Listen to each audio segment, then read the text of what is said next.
फेरि फेरि केही गर्नु पर्दैन कि फ्री हो पहिल्यैदेखि।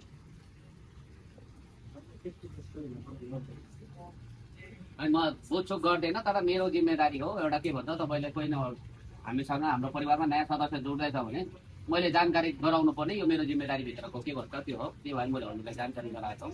त्यस्तो कुनै पनि गतिविधिमा संलग्न पाएँ भने चाहिँ त्यो यहाँ हाम्रो कोही पनि रुल छैन, फेरि सिधा टर्मिनेट टर्मिनेट भन्ने बुझ्नुहुन्छ नि।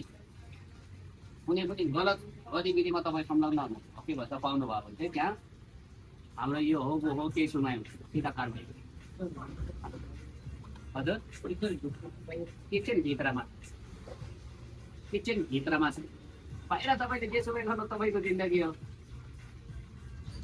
के भन्दा बाहिर तपाईँले के गर्दै हुनुहुन्छ, कसले के डोराउँदै हुनुहुन्छ।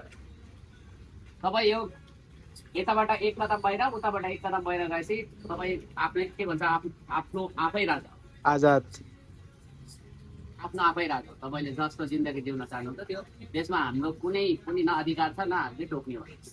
किनकि हाम्रो अधिकार बाहिर हुँदैन। हाम्रो अधिकार भनेको हामी किचनभित्र जबसम्म काम गर्छौँ, हामी एउटा परिवारको रूपमा काम गर्छौँ, त्योभित्र चाहिँ त्यस्तो खालको केही गतिविधि हामीले पायौँ भने चाहिँ यस्तो हुनसक्छ भन्ने एउटा तपाईँलाई चेताएको मात्रै। बाँकी तपाईँको टेन्सन बबाल छ, नो डाउट। तपाईँ के भन्छ 1 महिना ऊ भएर पनि एकदम राम्रो मेन्टेन गर्नुपर्छ। बाँकी रेस्ट मैले के भन्छ सेफ्टी वर्कलाई बुझाइहालेँ के हो कस्तो हो, उहाँको पनि यसमा फेसिलिटी छ कुनै तपाईँ चाहन्छ के विजय तपाईँले त्यस्तो केही त छैन नि? छैन पक्का भरे तपाईँले मलाई कम्प्लेन गर्नु मिल्दैन है सर, तपाईँले राख्नु भएको भनेर। ओके सर, क्लियर म्यासेज ल। फेरि जोइनिङ कहिलेदेखि गर्न सक्नुहुन्छ त?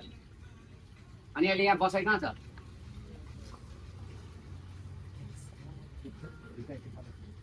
अच्छा दिल्लीमा।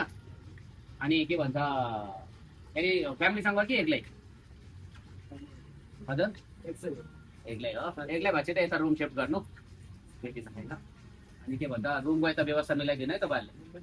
कोही कमी हुनु भएन फेरि रुम इमिडिएटली पाउनु पऱ्यो उहाँलाई।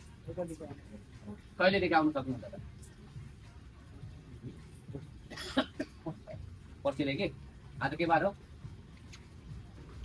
आज बिहिबार हो, शनिबारदेखि। ओके सर, एकदम बधाई छ हजुरलाई। हाम्रो परिवारमा स्वागत छ। आशा गर्छौँ हाम्रो जो पुरानो जस्तो चलिरहेछ त्यसले अझ राम्रो परिवारमा के भन्छ परिणत गर्नुहुनेछ भनेर है। ल हजुरलाई पनि थ्याङ्क यू।